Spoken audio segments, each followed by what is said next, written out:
And we think that if we treat our career like a business, then all of a sudden we're not loyal. All of a sudden we're missing out on, all the things that we enjoy about being part of an organization. And that's not true. You can still be committed, high impact, do all those things. Just really start to treat your career as a business and start making better decisions. And then you will create a strategy, because all businesses have to have strategy, right? You will think about, who's my sales team? Because people have to know I'm out here. And people have to know the value that I bring. And so when you start to take all the things that you're really good at in your corporate life and apply it to your career, because now you are the CEO of You Incorporated, you start to look at things in an entirely different way. Welcome back to Secrets of a Corporate Game. So many people are trying to navigate a corporate world that is laden with secrets, cleverly hidden and unspoken rules to a game that most employees don't even know they're playing. On this podcast, we try to give you a peek behind the curtain and unveil some of those secrets with tips and tricks that you can apply today to start taking control of your career and progress up the ladder faster. Welcome back to That Career Coach podcast. I am so excited about today's episode. We are here with Tammy Alvarez. She is the CEO of the Career Winner Circle. She is an author, a professional keynote speaker, inspirational coach, trainer, and of course, epic storyteller, because how else could you do all of those other things without being able to tell a great story? We are so excited to have you on the episode, Tammy. Thank you so much for the invite. I've been looking forward to this. I'm excited that we're finally here and recording. It's awesome. So you are known for really helping people take control of their career, becoming the CEO of their own career, helping them make bold career pivots. Why don't you tell us a little bit about what you do, how you do it, get us up to speed on who you are, and why listeners should be so excited about today's episode? Absolutely. Let's face it, right? We have so many people who feel stuck in that soul crushing grind, and we're recording on a Monday. So I'm curious to see how many people kind of got that pit in their stomach last night after a nice weekend, and everything starts to shift back into work mode. Around 3:00 is usually when my email starts to fire up. And from my background, I was a Wall Street executive for over 20 years. So I played the game and I loved the game. I had managing 2,000 people, 36 countries, all kinds of drama, crisis, you name it. I loved it until I didn't. And then when I started falling out of love with my career, I had never experienced that before, because I was always a high tolerance, high risk tolerance type of person with my career. And so if I didn't like it, I changed it. And so I made a lot of moves and a lot of big pivots across 5 different industries. I've managed people from sales organizations to audit and everything in between. So I was very, very good at just saying, oh, okay, I'm not having fun here anymore. Let's find something new to do. And this was different though, because I had made it, right? I was at that C-level, big fancy apartment in New York, big title, big job, big money. And I'm like, where else do I go from here? And I'm supposed to be happy here because this is what everybody aspires to do. So long story short, it took me a bit to figure out, okay, this is not going to serve me. And pivoting to another organization would just be the same crap on a different paycheck. And so I decided to cash out, move to a tropical island off the coast of Belize in Central America, and start this coaching business about 6 years ago. And so we did that. And now we're in Mexico City. We moved here this year. So we are, probably really super old digital nomads, but we're living the life and just kind of living wherever in the world we want to at the moment, and serving our clients in a way that's meaningful, that's transformative. And so it really is the opportunity to have the best of both worlds. I think that that's such an amazing story. And I want to touch on something that you mentioned, which is if you didn't like something, you changed it. And I feel that so often for so many people that I interact with in corporate, we find ourselves in situations that we don't like. And for whatever reason, we don't change it. So what advice do you have for individuals who find themselves in a situation where maybe the job's not the right fit, maybe the management's not the right fit, maybe the company's the right fit? How do they understand if it's time to dig in deeper or if it's time to jump ship? And then how do they do that? Yeah, it's a great question, because people feel stuck.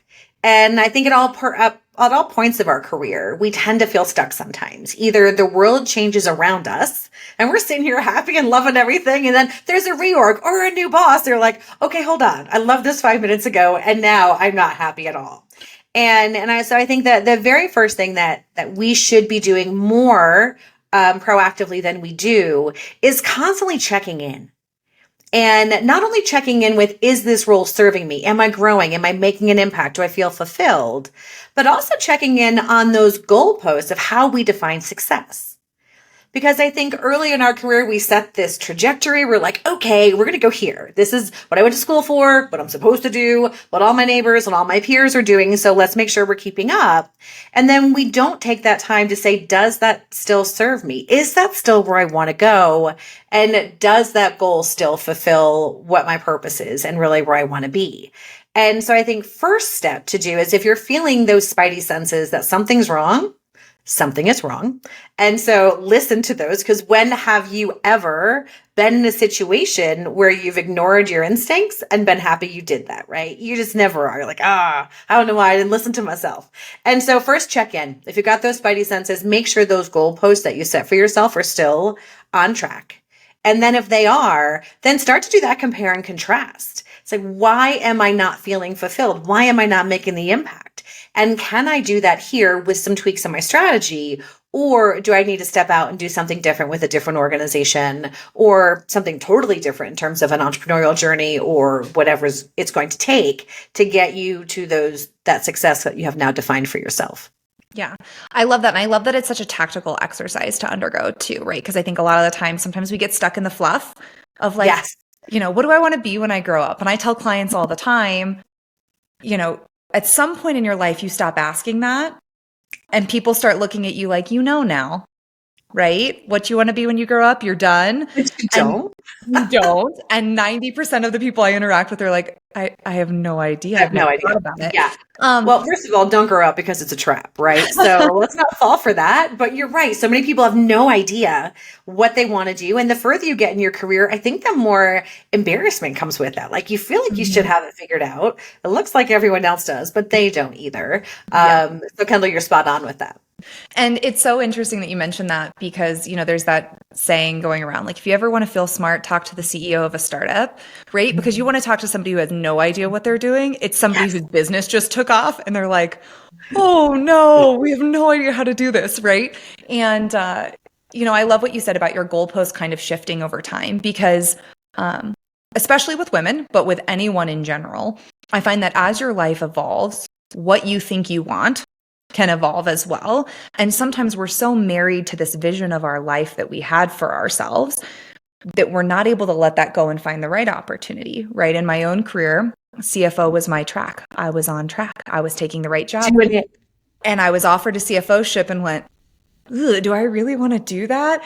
And in that moment realized that my goalposts had completely changed and I'd lost sight of it, right? And so how can people, I love what you said about like checking in with your spidey senses, making sure you're still on track.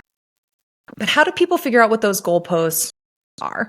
How do they think about themselves in the greater span of all of these careers and all of these opportunities and really figure out what's going to resonate with them, at least in the stage of life that they're in right now? Sure, absolutely. And I think there's a lot of what I call seasonality in our careers, right? And with that seasonality comes a certain level of risk tolerance. And I think we've got to be really clear with ourselves on how much risk we can take as an individual on behalf of ourselves, our family, the lifestyle, money comes into it. There's no question. And so really, where are we? I know earlier in my career, I had nothing to lose. And so I played big. I took a lot of risks, got fired a couple times. It's like, okay, well, that didn't work out. But I could do that and know that I was going to land on my feet or my mom's couch, one or the other. But either way, it was going to be fine. And then as I had my daughter, my husband was a stay-at-home dad. Like my goals were different. That was to keep a paycheck, right? And to keep the benefits and all of that. And now that, she's adulting now and doing her thing, I'm back to high risk again. Although I'm not sleeping on my mom's couch, right? So that was one of the bigger differences. And so if you're really feeling that common feeling that this doesn't serve me, I'm not fulfilled, but I don't know what will, what I encourage a lot of our clients to do is to lean into the things that energize you. Now, notice I didn't say the things that you have the most experience in, or the things that are in highest demand, or the things that you feel you're going to make the most money at. Because most of the times, the things that energize us are not the things that we get to do all day, every day. And so when you look at the elements of your day and you start to think about, okay, what are the things that I could do for 12 hours a day and not be tired? What are the things that I can do that is just, I'm on and I just end the day more energized than I started. And those are the initial clues on where to start to look in terms of what should you be doing. Because when you have a broader perspective, and it's not like I should be a CFO, I should be a COO, I should be this, and more along the lines of I'm going to open myself up to possibilities, but I know that these things are my superpowers and I want to play to my strengths.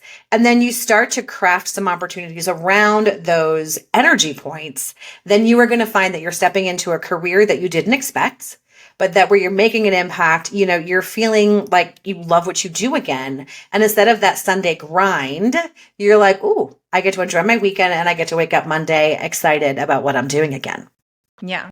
Everything that you're saying resonates, I think, so deeply with me. I often tell people I'm not a title coach. I'm a passion coach. I want you aligned with your passions in a way that make you feel fulfilled. And it seems like you have a similar philosophy. And I'm curious, as you interact with these individuals, as you've had your own incredibly successful career, what do those passions look like for you personally, right? Obviously, there's some seasonality to that, but curious, like what energizes you? What gets you up in the morning that you're like, I'm ready to write a book when I've never written a book before. I'm ready to move. I'm not going to do that again. I'm ready to move to a small I'm island. not signing up for that again in the near future. We'll talk about that in a minute, but yes. Like, you've done so many incredible things that were not necessarily your background. Obviously, your background helped you build those skills and helped you build the advice that you then later shared. But what are your passions? What helps you show up every day and feel like, man, I'm just ready to hit the ground running with this? And it's really funny because the term passion, I think, affects people differently. Follow your passion, do what you're passionate about. But you're like, I don't know. I have no idea what I'm passionate about unless you're like compelled to save the world or, solve hunger or end war. Right. And so I think a lot of us have a hard time finding that passion. And in my career, there were really only two different times where like all the planets aligned and the people, the project, like everything was awesome. And you were really excited about the mission. But how I look at passion is I look at passion in terms of what elements of where I'm at today do I want to lean into? Do I feel like I can make the biggest impact? And very rarely was it all three, but it's always at least one. And if it wasn't at least one, that's when I bounced. And one was the work. Like, can I be passionate about the work, about the clients, about what we're doing, the impact we're making? If not that, because sometimes it's not sexy. I worked in compliance and audit. Those aren't fun or sexy. But, so it's like, hey, I didn't love that. But am I passionate about the people, and helping them grow their careers and helping them get to the next level? And if it wasn't that, then it's like, am I passionate about me growing and learning something new? And so whether it's the business you're doing, the people you're working with, or your personal growth, for me, those are the three foundational elements that I need. And if I get all three, fantastic. I need to have at least one. And if not, then I need to be doing something different. And so that's really the things that I lean into. And especially when you're an entrepreneur, you have to do everything. So at least when I started, I did, which is, thank God I've got a team now because we'd be a hot mess if I didn't. And, but being able to now be selective and say, we just brought a bunch of new coaches on. So now my passion is really about helping them get where they want to go. Initially, it was about my personal growth. I have no idea what I'm doing in terms of an entrepreneur, and I'm making every mistake imaginable. And so that was stepping into the growth. And, so now for me, it's a little bit of all three, right? It's the business, it's the impact, it's my team, and, it's my personal growth. But for me, that's what's important. And I think if people stop looking for the Holy Grail and stop looking for solving what is my passion, because it's such a random esoteric question, and say, what are the things that I feel are important, like that legacy question, and tie that into what energizes you, then you're gonna be able to say, okay, as long as I get 2 or 3 things that I know are important to me and I can lean in and contribute to those, then I think you're going to be much more fulfilled. I know it's worked for me. Yeah. And I so feel what you're saying, because I think it's kind of like the word strategy. If you tell someone to develop a strategy, you get that deer in the headlights look of like, I have no idea what that means. Right? Tell me what you're passionate about. And people are like, I have no idea what that means. I don't know. And breaking it down into that more tactical approach of, same way we would do with a strategy, but doing that with your own career strategy, break it down into the component parts of what makes you want to get out of bed? What makes you stop hating Mondays? What makes you excited about the work that you're going to do? Your job may not be that 100% of the time. It's the same that like a relationship is not going to be 100% of the time, like staring lovingly into one another's eyes, contemplating the future over a fire pit with s'mores, right? That's not a reality that we live in. But how do you find something that is, on the whole, a majority going to be energizing, going to be life-giving? Yeah. And I do want to kind of pivot with that, because so often you talk about breaking all of the rules to get to that place where you're in a job that is aligning with those interests, with those energizing moments. So tell us a little bit about that. What does it mean to break the rules for your career? And I've seen it, not necessarily for myself, because I came up through the ranks differently. Right? I didn't go to college until I was 40. And, so I was playing big without a college degree, small town girl, didn't think I belonged anywhere. Right. So the rules never applied to me anyway, because I'm like, I don't belong here. So I don't know what you guys are talking about, but this is just not going to work for me. But I saw other people get stuck, and I saw what happened when they did get stuck. And then I see my clients doing the same thing.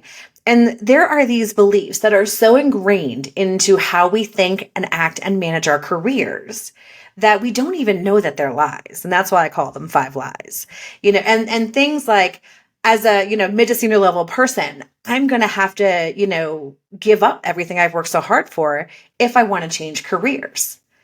And a lot of people fundamentally believe that, in terms of, I've worked hard to have the influence and the voice at the table. And obviously the tools, the toys, the houses, the ex-wives, and all the kids in college and all that. It's like, I don't want to have to give up everything I've worked so hard for. And that's one of the biggest things that hold people back. But the concept that, loving Monday is not just a nice to have, but it's as essential as the air you breathe. I mean, people don't believe that you really love Mondays. Like, nobody really does, right? And, and so those are just 2 examples of things that we just assume are true, and they're actually not. And when you start to break that stuff back, you start to take a different perspective. And we talk about becoming that CEO of your career. And I truly believe that a lot of the dissatisfaction that comes from, corporate and even entrepreneurial careers is just that lack of taking a business perspective to what you do for a living.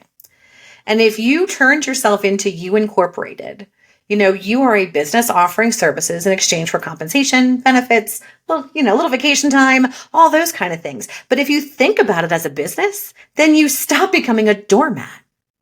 And that's, you make different decisions. I mean, how many times have you either experienced or seen someone have the luxury and the benefit of additional work, additional responsibilities with no comp change or title change? It's like, yay. No. You don't do that. Like, if you were a business and someone said, I need you to do 20% more work, awesome. Let's scope creep. Let's do a new statement of work. Happy to do that for you. Right? Or, oh, wait a minute. I need you to do this, but I'm not going to be able to pay you for 8 months. Like, I'll make it up to you bonus time. And as a business, you say, no, I'll do it in 8 months when you're ready to pay me for it. And we think that if we treat our career like a business, then all of a sudden we're not loyal. All of a sudden we're missing out on, all the things that we enjoy about being part of an organization. And that's not true. You can still be committed, high impact, do all those things. Just really start to treat your career as a business and start making better decisions. And then you will create a strategy, because all businesses have to have strategy, right? You will think about, who's my sales team? Because people have to know I'm out here. And people have to know the value that I bring. And so when you start to take all the things that you're really good at in your corporate life and apply it to your career, because now you are the CEO of You Incorporated, you start to look at things in an entirely different way. I think everything you just shared is perfect. And if you're listening to this episode and you're like, oh, I've never thought of myself as a business, you have to undergo that mind shift. I do want to double back and talk about all of your ex-wives at some point. But I think for the sake of long into our past, right? So yeah, yep. Of adding value here, I think one of the most common issues that I see, that I think you touched on right at the end there with being CEO of your own career, is that self-advocacy piece. Mm-hmm.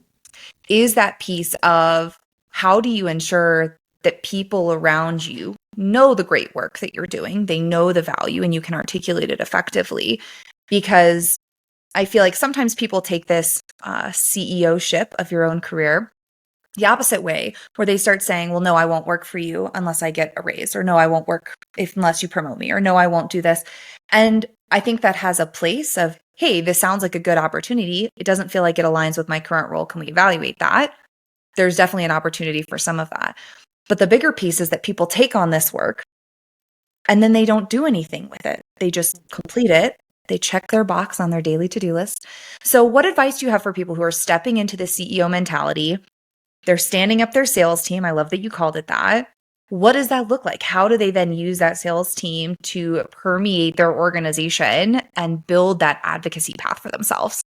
Yeah, because self-promotion is creepy, right? Like you feel like you have to take a shower after you like, oh, I don't want to be that jerk because we all know them where that steal the air out of the room and take credit for all the things. And we don't want to be that. But that's actually kind of another one of the lies is believing that your good work is good enough. And that, if you're patient, then you'll be recognized and you won't ever, right? That's just not how things work. And so I think when you think about the impact you make, and the way you show up, the most successful people I've seen always make sure that other people have a win when they win. So those people that have to have, you have to lose in order for me to win, those are the jerks that are self-promoting and that we don't want to be like, right? But when you are doing things, we never do things in a vacuum, right? We work in highly integrated areas. And so when you can make sure that other people are getting wins with your wins, then all of a sudden you're not that self-promoting jerk. The person you helped is. And like, oh, hang on a second, this is awesome.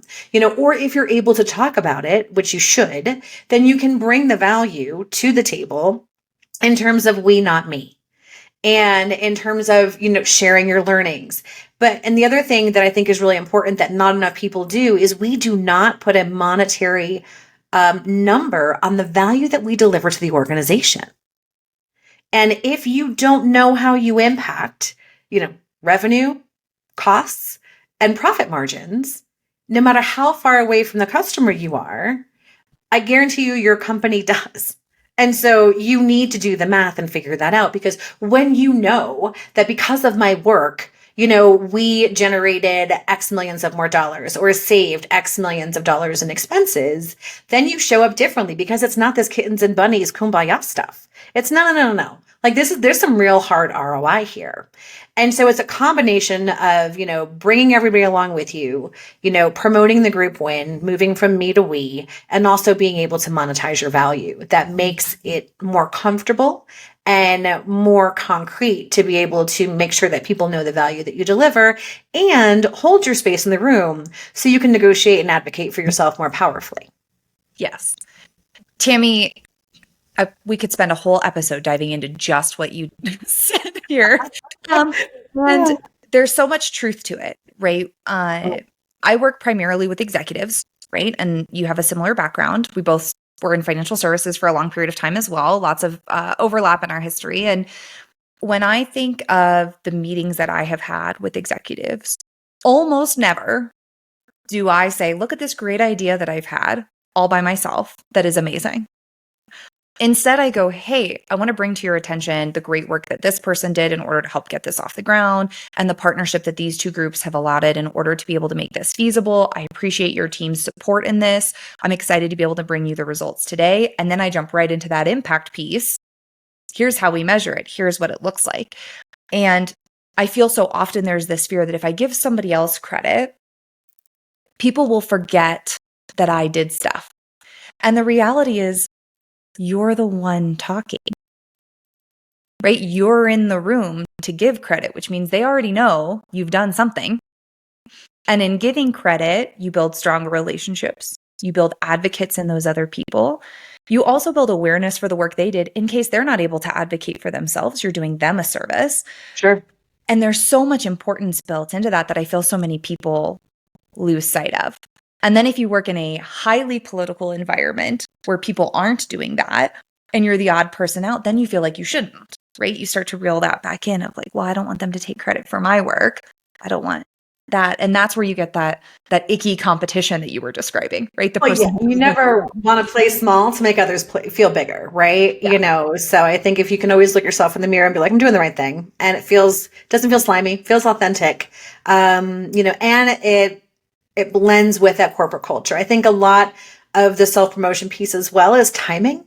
Mhm. Right. So if your organization just had a massive reduction in force, you don't want to come out and say, hey, look at all the productivity saves we just had, right? Like just read the room and know your timing in terms of being able to take advantage of that too. Yes. And the slimy corporate structure that you just mentioned, right? I think this is why playing the game gets such a bad rep, Mhm. right? Because the people we perceive to be playing the game are inauthentic. They don't communicate effectively. They don't share credit. They don't, collaborate well. They instead are a me type Mhm. mentality. And what you're describing is so much of playing the game with authenticity, with partnership, with collaboration. And I think that's the real goal, right? Is understanding what's happening behind the scenes, understanding how to read the room, how to communicate, but doing it with others, right? And bringing the group with you for that group Absolutely. success. No one wins alone, right? It's that Mhm. simple. Mhm. Yeah. So there's so much great stuff that we have already covered, but I also want to brag on my dear friend Tammy here for just a minute. So you have a book coming out, which is your first book, Yes. based on It might earlier be my comments. last. We'll see. Based on earlier comments, maybe also the last book. Yeah. But you've been working on this. It's going to be coming out soon. Why don't you tell listeners a little bit about it, just so that they have an idea where they can find some more information about you? Yeah, excellent. And thank you for the shameless plug. I appreciate it. Your timing is perfect. So I wrote a book. It's called Escaping the Career Trap. Transform your apathy into ambition and never hate Mondays again. So obviously this is very much in alignment with the conversation that we've been having all day today. And really this is a guide for anyone, whether it's, corporate careers, entrepreneurs, leaders, to really get out of that soul crushing grind and to start to step into that career that's vibrant, that's thriving, and most importantly, that's on your own terms and showing you how to do that. So we talk about the 5 lies. We talk about, becoming that CEO of your career. We talk about how to differentiate yourself as a leader because there's such a lack of leadership in today's corporate environment and organizations know it.